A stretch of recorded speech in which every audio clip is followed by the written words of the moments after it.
ఓఫో, కాస్త ముందే చెప్పొచ్చు కదా.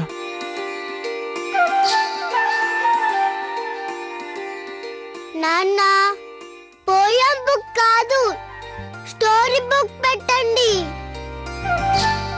స్కూల్ వాళ్ళు కాస్త సింపుల్ గా పెట్టొచ్చు కదా. ఓ పని చేస్తాను, నేను మొత్తం అన్ని బుక్స్ పెట్టేస్తాను, అప్పుడు ఏ ప్రాబ్లం ఉండదు.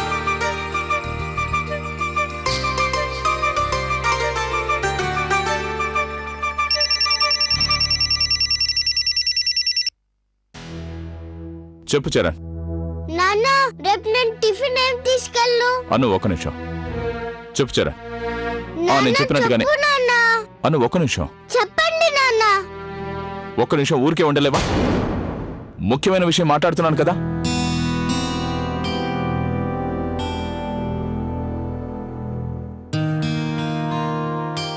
సర్లే, నీ బ్యాగ్ రెడీ అయిపోయింది.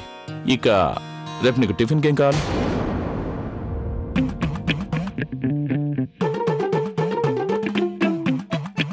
ఓహో,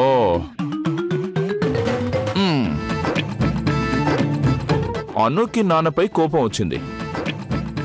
తప్పైపోయింది నాన్న. ఇప్పుడు ఏం చేయాలి?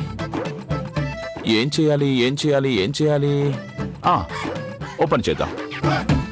నాన్నకి పనిష్మెంట్ ఇవ్వాలి. చెప్పండి అను దొరగారు, నాన్నకి ఏం పనిష్మెంట్ ఇద్దాం? ఆజ్ఞాపించండి దొరగారు. అన్ను సార్ గారి ఆజ్ఞ, ఈ నాన్న అన్ను సార్ గారికి 5 స్టోరీలు చెప్పాలి.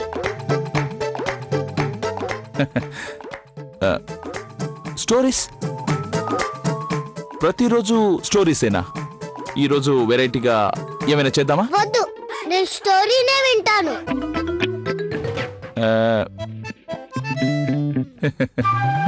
స్టోరీస్ ఓకే ఓకే, నేను ఆలోచిస్తాను. ఆలోచించు, ఆలోచించు. ఏడు చెప్పాలి కదా. అరే, ఏదైనా మంచి కథ ఆలోచించి చెప్పండి.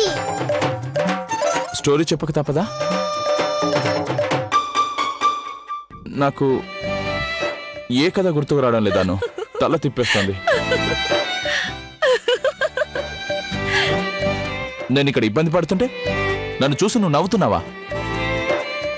లేదు సార్, మిమ్మల్ని చూసి నవ్వేంత ధైర్యం నాకెక్కడుంది చెప్పండి. అను, నాకు చెప్పు, నీకెలాంటి కథ కావాలి? నేను నీకు కథ చెప్తాను. రాజు కథ వింటావా, లేకపోతే రాజకుమారి కథ, పోనీ ఆ రాక్షసుడు కదా? అమ్మ కథ చెప్పు. మొన్న నువ్వు రాత్రి చెప్పావు కదా, ఆ కథ. సరే కాని కథ చెప్పడం మొదలు పెడతాను, సరేనా? అనగనగా ఒక ఊరు, ఆ ఊరి పేరు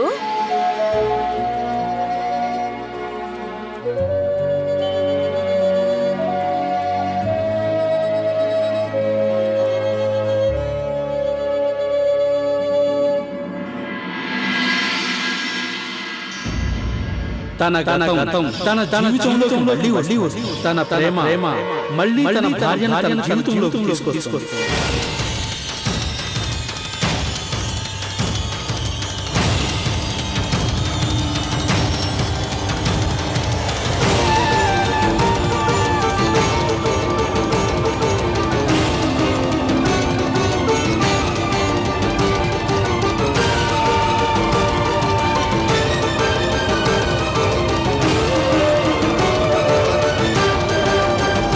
సరేనా?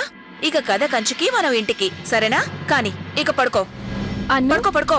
ముందు భోజనం చెయ్యి, తర్వాత పడుకుందు గాని. అన్ను, నువ్వు భోంచేయలేదా? వద్దు, నాకు ఆకలిగా లేదు. అరే, ఆకలి లేదంటే ఎలా? ఇలారా, నేను స్వయంగా నా చేతులతో తినిపిస్తాను. రా.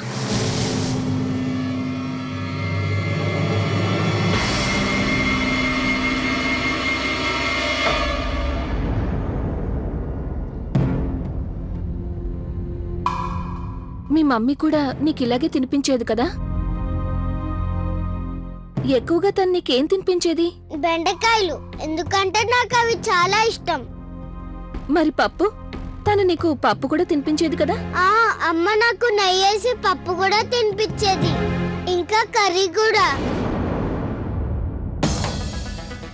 ఏయ్, ఇంకెంతసేపు అలా కబుర్లు చెప్తూ కూర్చుంటావు? నీకు ఇది కూడా తెలీదా తినేటప్పుడు ఎక్కువగా మాట్లాడకూడదని? ప్రశాంతంగా 2 ముద్దలు తిననివ్వండి.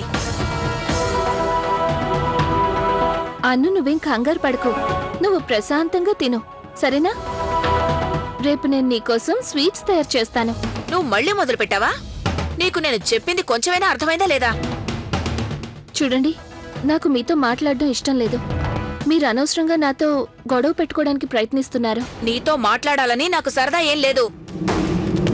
అమ్మగారు ప్రేమగా మాట్లాడేసరికి నువ్వు ఈ ఇంటి మనిషి అయిపోయావనుకున్నావా? నీకన్నా ముందుగా నేనే ఇంటికొచ్చాను. ఈ ఇంట్లో వాళ్ళ గురించి నీకన్నా నాకే ఎక్కువ తెలుసు, అర్థమైందా? కమలా, ఈ కాపు ఎందుకు గొడవ పడుతున్నావు? కనీసం నువ్వు అన్ను ముందైనా అలా మాట్లాడుకో, అర్థమైందా? అందుకని నేను ఏమీ మాట్లాడలేదు. నేనిక్కడికి అన్నుకి భోజనం పెడదామని వచ్చాను. కాని ఉన్నట్టుండి తనకేమైందో తెలీదు, ఇలా నా దగ్గరికి వచ్చి నాతో గొడవ పడుతోంది. అలాగా? నేను గొడవ పెట్టుకుంటున్నానా? కమలా, అన్ను పద, మొహం కడుక్కొని నోరు పుక్లించాలి, లేదంటే పళ్ళు పాడైపోతాయి. పద. ఓకే. కమలా, తనతో ఎందుకు అనవసరంగా గొడవ పడుతున్నావు? తనేం చేసింది? తను ఏం చేస్తుందో నీకు కనిపించట్లేదా? మంచిదాన్లా తను నాటకం ఆడుతోంది. ఇంట్లో వాళ్ళందరితో ఒక ఆట ఆడుకుంటుంది. కమలా, నాకు తెలుసు నువ్వేం చెప్పాలనుకుంటున్నావో నాకు అర్థమైంది. కానీ ఇలాంటి వాళ్ళ నటన బయటపడాలంటే గొడవ పడితే లాభం లేదు. మరి ఇంకేం చేయమంటావు? చేతులు కట్టుకుని కూర్చోమంటావా? నువ్వేం చేయొద్దు, నీ కోపాన్ని కంట్రోల్ చేసుకో. నువ్వు తనతో గొడవ పడితే అత్తయ్య కోపం వచ్చి నిన్ను ఇంట్లోంచి బయటకు పంపిస్తారు. కమలా, ప్లీజ్ అర్థం చేసుకోవడానికి ప్రయత్నించు. అస్మిత గురించి నిజం తెలుసుకోవడానికి నాకు నీ హెల్ప్ కావాలి, అర్థమైంది కదా? ప్లీజ్ ఏం అడగొద్దు, ఏం చెప్పొద్దు, తన్ని కనిపెడుతూ ఉండు, సరేనా?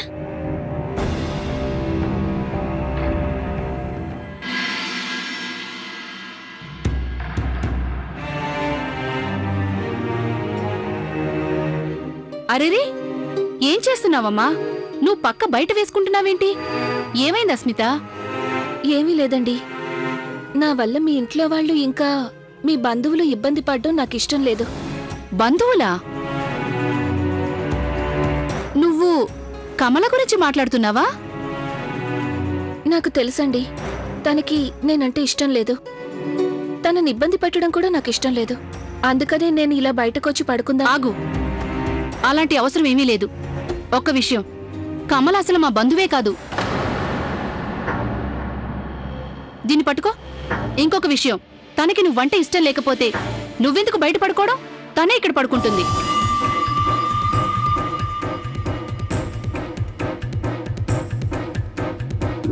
వా, చాలా బాగుంది. ఈ రోజు గౌరక్కయ్యకి నా మీద చాడీలు చెప్పి నా పక్క బయట వేయించావు. రేపు నన్ను కూడా బయటికి తోయించేయి. ఎలాగూ ఈ ఇంట్లో నీ మాట చెల్లుబాటు అవుతుంది కదా. ఆ కమలా, అనవసరంగా తను ఎందుకంటున్నావు? నీ మీద నాకు ఎవరూ చాడీలు చెప్పలేదు, అర్థమైందా? అయినా అస్మిత అంటే నీకే పడట్లేదు కదా, నువ్వే బయట పడుకో. తనెందుకు పడుకోవాలి పాపం? చిన్నపిల్లలా ప్రవర్తిస్తున్నావు నువ్వు. తన్ని చూసి నేర్చుకో, ఎంత పద్ధతిగా ఉంటుందో తను. అస్మిత, నువ్వు నాతో పాటు రామ్మా, రా.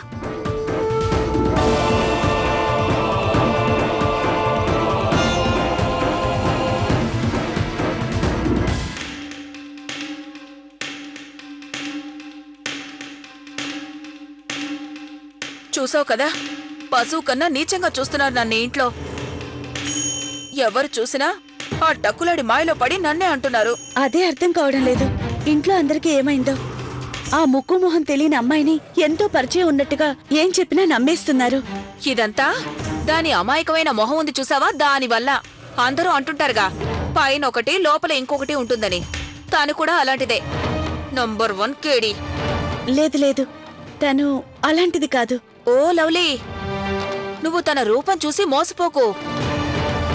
తన పెంపుడు చిలకే చెప్పింది తను నంబర్ 1 కేడి అని, అబద్ధాల కోరని, పెద్ద 420 అని. ఏంటి? నా మాట మీద నమ్మకం లేకపోతే నువ్వే వెళ్ళి ఆ గంగారాంనే అడిగి చూడు. అదే నాకు స్వయంగా చెప్పింది. అక్కర్లేదు, నేనెవరిని ఏమీ అడగక్కర్లేదు. నీ మీద నాకు పూర్తి నమ్మకం ఉంది. నీకు అబద్ధం చెప్పాల్సిన అవసరం ఏముంది? అలా అయితే త్వరగా ఏదో ఒకటి చేయి. ఏం చేయను? ఇంట్లో అందరూ వాళ్ళిద్దరికి పెళ్లి చేయాలనుకుంటున్నారు. ఏమన్నా అంటే ఇల్లంతా గొడవైపోతుంది.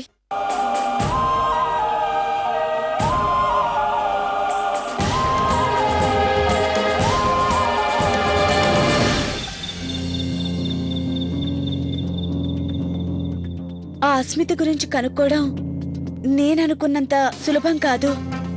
ఎంత ముందుకెళ్తే అంత వెనక్కొస్తుంది.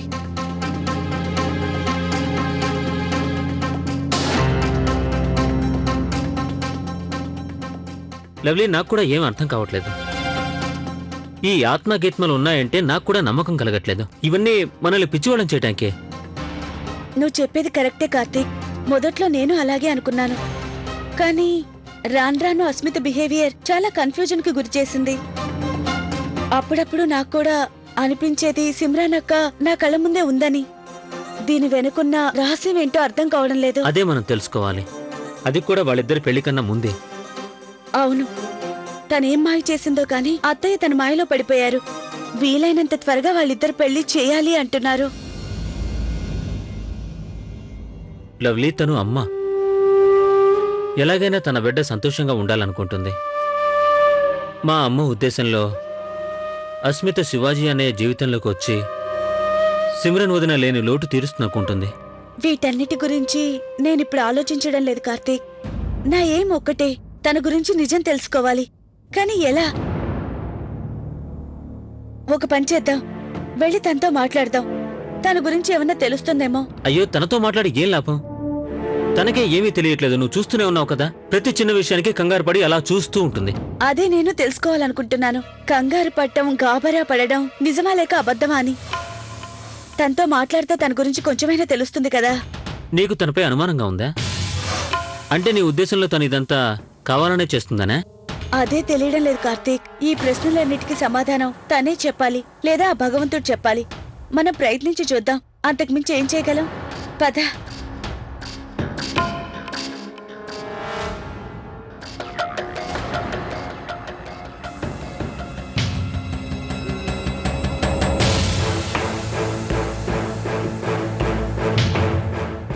ఈ అస్మిత ఎక్కడికి వెళ్ళింది? తెలియడం లేదు.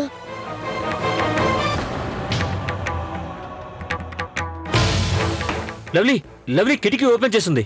ఒకవేళ తన కిటికీలోంచి బయటికి వెళ్ళి ఉంటుందే? కానీ తనకు అంత అవసరమే ఉంటుంది.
గాడ్, నాకు లేట్ అయిపోయింది.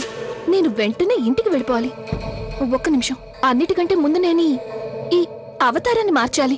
నేను కొత్త అవతారం ఎత్తాలి. ఇక మళ్ళీ అస్మిత సతీ సావిత్రిలా మారిపోవాలి. మళ్ళీ చెప్పండి, అది నేను అంటే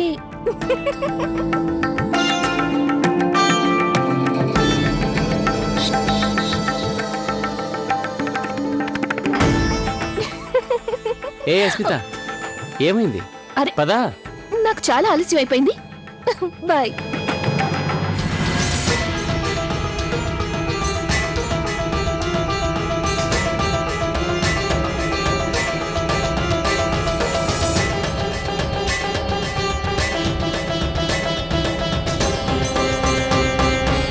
ఇక్కడ కూడా లేదు.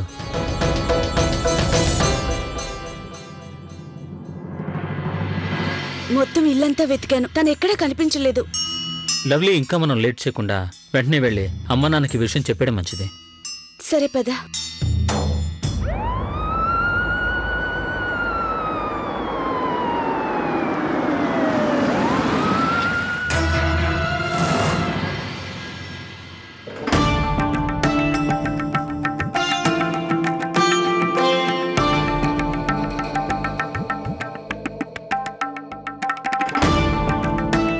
బాయ్.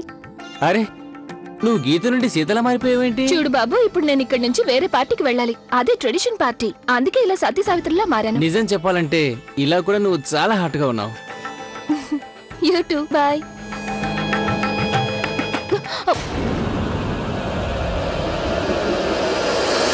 గెంతింది చాలు, ఆపండి.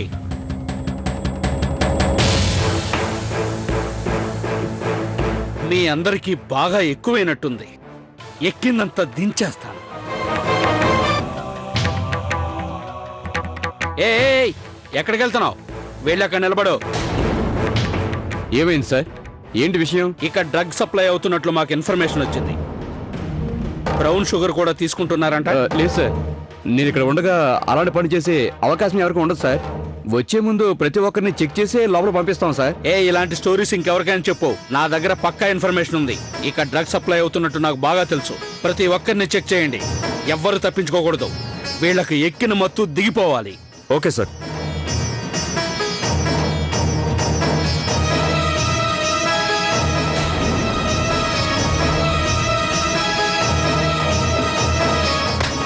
ఏంట్రా, ఏం దాస్తున్నావు? ఏంట్రా అది? డ్రగ్స్ సప్లై చేస్తున్నావా? పద. అస్మిత, ఇక నువ్వు ఇరుక్కుపోయినట్టే. అనవసరంగా ఈ పార్టీకి వచ్చావు. ఇక ఇరుక్కుపోయినట్టే. సార్, ఈ డ్రగ్స్ దొరికాయి, చూడండి సార్.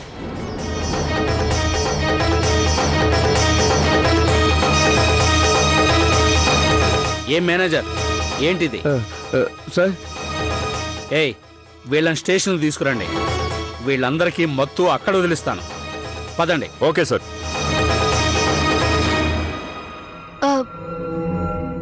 సార్, అది నీ ప్రాబ్లం ఏంటి? అదేంటంటే నేను ఇక్కడికి పని కోసం వచ్చాను.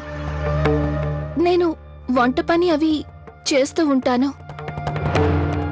మీరే చెప్పండి, నాలాంటి అమ్మాయి ఇలాంటి ప్లేస్లో. సార్, నేను మీకు చేతులు జోడించి వేడుకుంటున్నాను. నా విషయంలో మీరు పొరపాటు పడుతున్నారు. నాకు ఇక్కడ ఉన్న వాటికి ఎలాంటి సంబంధమూ లేదు. నీలాగా అమాయకంగా కనిపించే వాళ్ళు మంచితనం ముసుగులో చట్ట వ్యతిరేక పనులు చేస్తుంటారు. ఆవిడ్ని కూడా తీసుకెళ్ళండి. సార్, నా మాట వినండి సార్. నా మాట వినండి. నేను చెప్పేది నమ్మండి సార్. సార్, ఇంత రాత్రి వేళ తను ఎక్కడికి వెళ్ళి ఉంటుంది? జాగ్రత్తగా వెతకండి. ఇక్కడే ఎక్కడ ఉంటుంది. లేదమ్మా, మేము ఇల్లంతా వెతికాం, తను ఎక్కడా లేదు.